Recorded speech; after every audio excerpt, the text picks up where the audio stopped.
দেখতে দেখতে ১২টি রমজান আজকে আমাদের মাঝখান থেকে চলে যাবে। আবার একটি বছর পরে আমরা এই রমজান ফিরে পাবো। আল্লাহর কাছে হাজারো শুকরিয়া আদায় করি আমরা রোজা রাখতে পারি, নামাজ পড়তে পারি, যাই হোক ভালো মন্দ খেতে পারি। আল্লাহ যেন এইভাবেই সবাইকেই রিজিক দান করে। যাক, দেখতে দেখতে রহমতের 10 দিন চলে যায়, এখন বরকতের 10 দিন চলে আসছে। আল্লাহ সবাইকে বরকত এবং রহমত দুটাই দান করুক। আল্লাহর কাছে হাজারো শুকরিয়া। হ্যালো গাইজ, আসসালামু আলাইকুম। সবাই কেমন আছেন? প্রতিদিনের মতো একটা ডেলি ব্লগ নিয়ে আসলাম। আসলে ব্লগটা অনেক দিন 3-4 দিন আগে করা, কিন্তু এডিটিং করার জন্য ছাড়া হয় না। রমজানের ভিতরে সময় পায় না, শরীরও ভালো লাগে না। যাক, এদিকে একটু পাতাকপি ভাজি করে নিলাম। এখনকার পাতাকপি মনে হচ্ছে তাকায় থাকে আমার দিকে। দেখেন, একটা কাজ করতে যেয়ে এদিকে ফেসবুকে কাজ করতে যেয়ে এদিকে ভাজিটুকুই পোড়াই ফেলছি। যাই হোক, তাও অতটা পুড়ে নাই, পাতিলটা শুধু পুড়ছে।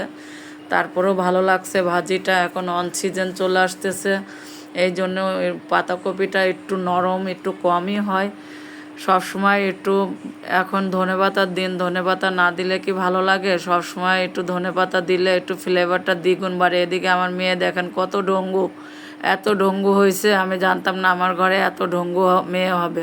সারাক্ষণ সাজগোজ, জামা কাপড় চেঞ্জ, এই হচ্ছে তারই। যাই হোক, এদিকে একটু মুরগির মাংস একটু ভিজাই রাখছিলাম রান্না করার জন্য, সবার জন্য একটা একটা করে রান। এদিকে মাংস কয়টা একটু মাখায় একটু ভেজে নিলাম, কারণ আমি রান আলাদা করে কিনে নিয়ে আসছিলাম। কারণ এভাবে কিনে নিয়ে আসলে আমার একটু খেতেও কেমন লাগে। যাই হোক, আর কখনোই কিনবো না ভাবতেছি। যদি মাংস ফ্রাই করি তাহলে কিনবো। রান্না করার জন্য রান কিনে নিয়ে আসলে সেই মাংস আমার কাছে একদমই ভালো লাগে না। মনে হয় যে টাটকা মাংসটা জবাই করে নিয়ে আসে, যে মাংসটা আমরা রান্না করব সেই মাংসটার মতো টেস্টি কোনো মাংসই হয় না। এদিকে মাংসটা একটু কষিয়ে নিলাম, ভালো করে কষিয়ে নিতে হবে মশলাটা, না হলে মুরগির মাংস তো ভালোই লাগে না। মশলাটা একটু সুন্দর করে এদিকে একটু 4-5টা আলু ভেজে নিলাম, কারণ আমার মেয়ের জন্য, ছেলে মেয়ের জন্য একটু আলু দিতে হয়। এদিকে মশলাটা সুন্দর করে কষাই নিলাম। দেখেন কালারটা কি জোস লাগছে, অনেক সুন্দর লাগছে। এবার মাংসগুলো দিয়ে দিব, দিয়ে ভালো করে কষিয়ে নিব, নাড়াচাড়া করে যতক্ষণ না লাল হচ্ছে কষানো, ততক্ষণ মাংসটা একটু কষিয়ে নিব। যাই হোক, এদিকে মাংসটা যাই হোক ভালো করে কষিয়ে নিলাম। রোজা আজকে 12টা রোজা রাখলাম। যাই হোক, আলহামদুলিল্লাহ মাংসটা এদিকে ভালো করে কষিয়ে নিলাম। কষাইতে কষাইতে একটু ঝোল দিয়ে দিব এবার। ভালো করে না কষাইলে তো মাংসটা লবণ মরিচ হলুদ কিছুই ঢুকবে না মাংসর ভিতরে, যতই আমরা ভেজে নিই না কেন। কষানোর উপরে মাংস কিছুই হয় না।